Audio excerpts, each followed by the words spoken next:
Welcome to another video, and in this video we have got a 100 plus kill game on Rotterdam Conquest with the very unique, because of its sniper round and fan favourite M30 drilling double barrel shotgun.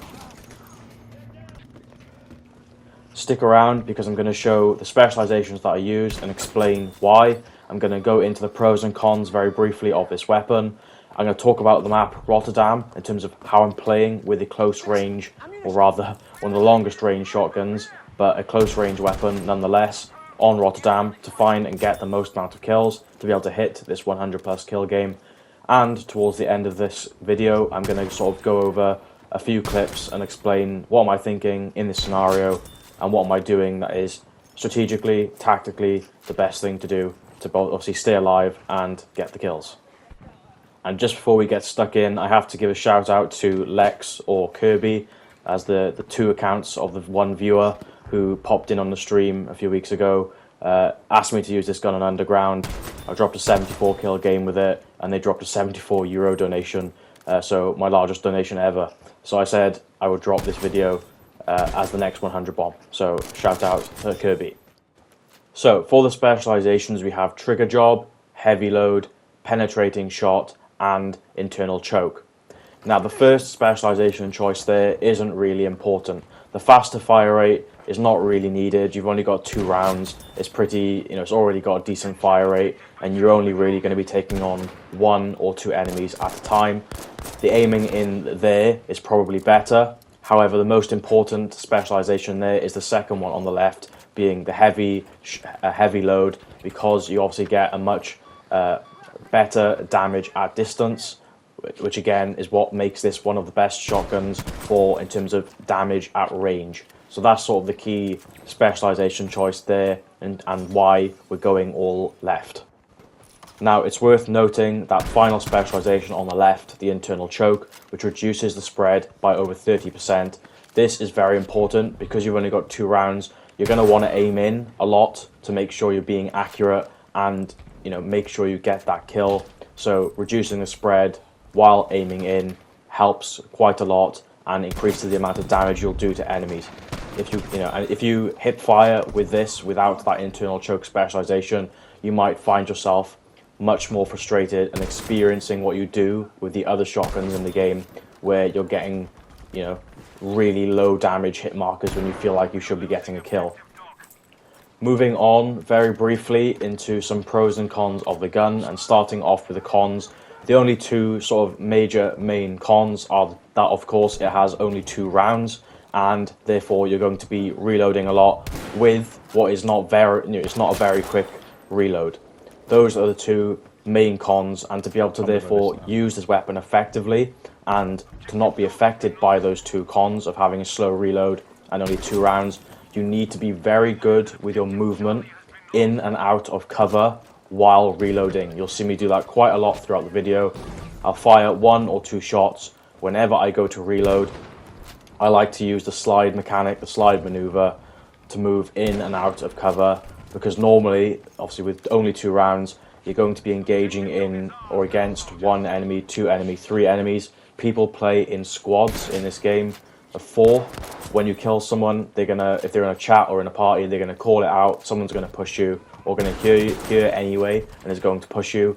You need to be moving in and out of cover to make sure you can reload to then be able to engage the next enemy, which is definitely going to be pushing you. If you can manage and handle and deal with that, then the pros and benefits you get with this gun are going to make this extremely fun and extremely good to use. So as we said with the specializations, the heavy load, which makes it probably the best shotgun for damage at long range, means you can maintain probably the highest consistency of 1-shot kills out of all of the shotguns at the longest distances. And of course you've got a sniper round which you can switch to if you hold triangle on the PlayStation, which again, if you see an enemy at long range who is standing still, a sniper for example, then it allows you to rack up a few extra kills or easy kills per game on people at long distance. The other benefit as well of the sniper round is it's not a sniper with a scope. You don't have any scope glint. So if you are getting shot at by another sniper, you can aim in at that sniper, and obviously they're none the wiser to the fact that they think you're a support shotgun player, and that you've got no chance of killing them. They can't tell you've got no scope glint, so you've got a good advantage there to be able to have time to shoot and get a headshot on them with that individual single sniper round. So moving on to Rotterdam, I've probably explained this 100 times in other 100 kill game videos, but you will see still quite a lot, even with a short range weapon being the shotgun versus all other types of weapons you can use on this game, or rather on this map, of which the best weapons to use on this map are going to be semi-automatic assault rifles, semi-auto sniper rifles, and obviously the bolt-action sniper rifles. I know that because there's such good long lines of sight all the way down the bridge, and of course from that center point on the bridge, which is the main power position of this map, which you still, with this shotgun, see me using, thankfully, because it has the sniper round in it, which does make it effective at medium to long range on this map, and it being one of the longest range shotguns, which does allow me, as you saw at the start of the video, to shoot and get one-shot kills on the enemies that are coming off C flag, cutting them off, pushing from C flag up onto the bridge to be able to obviously travel across the map to wherever else they want to go. So I am finding the majority of kills from that center point on the bridge, as well as where I am right now on the clip on screen, on D flag, in between D and E flag, which is the German spawn, and on and around the buildings near E flag. This is going to be where, or this is where the most amount of close quarter areas are on the map. So plenty of cover, and suits this weapon, this play style, absolutely perfectly, and gives you the best advantage to beat any single gun in the entire game when you use these areas on Rotterdam. I'm being impatient. In terms of advice as for where not to go, B flag is pretty much a death trap. It's just 1 or 2 floors of basically a massive box, a four-cornered squared box with dark corners where enemies are always hiding, as well as watching the staircases, which make it almost impossible to climb and push up and take the flag and to kill them, as well as having to run completely out in the open to get to B flag. So if you're gonna, and that's playing with any class of any gun of any range, any skill level, any ability, especially not going to B flag when using a shotgun. And I advise as well not going to C flag. It's almost just a death trap flag. Again, it's one sort of square area with 4 corners. There's loads of head glitch cover in there, so if you do try to push it, you're most likely not going to be able to see or find the enemy. They'll find you first, because they're all going to start looking as soon as you're on the flag and they see that red icon pop up on the flag in the top middle of the screen. And what's also a bit of a ball ache on C flag on Rotterdam is around the corners in the edges of the flag, and inside the 2 buildings you can get into on those 2 main staircases, which were in front of me just there, and on the other side of the waterfront. It's not inside the flag, so enemies can get 1 story, 2 story, 3 stories up in those staircases, get the higher ground over you who are on the flag, and you're none the wiser to the fact that they're there. So if you do go on C flag, I advise always check those staircases, because you can't tell when you go on to C flag if there are any enemies there. But yeah, if you can't tell, hopefully it's not been too loud, me speaking in the background, because this was from a live stream within the last few months, so hopefully it's not too loud and disrupted. I'll let you guys enjoy the final 3 minutes, commentary free from me doing this live commentary right now, or recorded commentary. And obviously you can, I guess, hear whatever I was saying during the live stream and this final moments of the game. Smash a like for me, and I'll see you on the next video. It's so dark in there, I can't even see.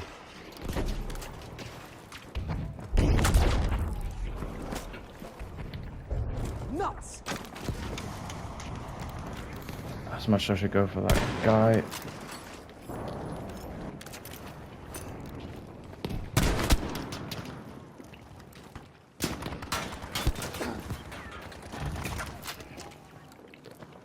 get to the med station.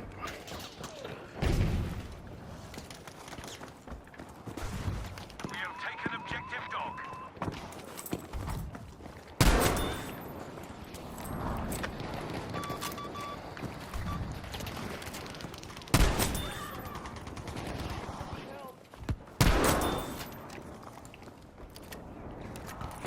E. There's some ammo. I can watch these stairs quick. We are losing objective dog.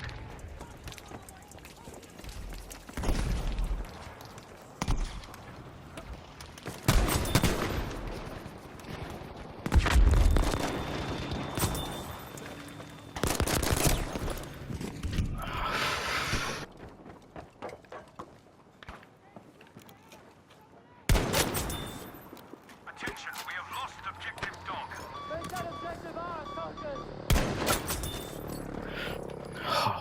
That's goated, that is. One kill.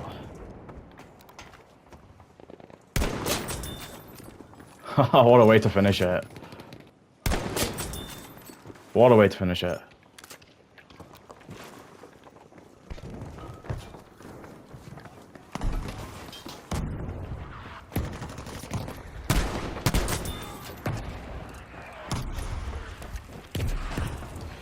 Four headshots in a row.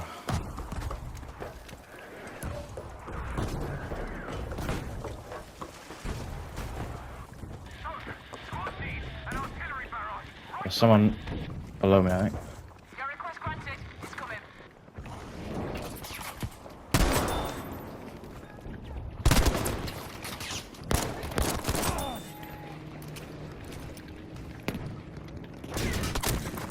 As well. Thanks, Carrie. What a game.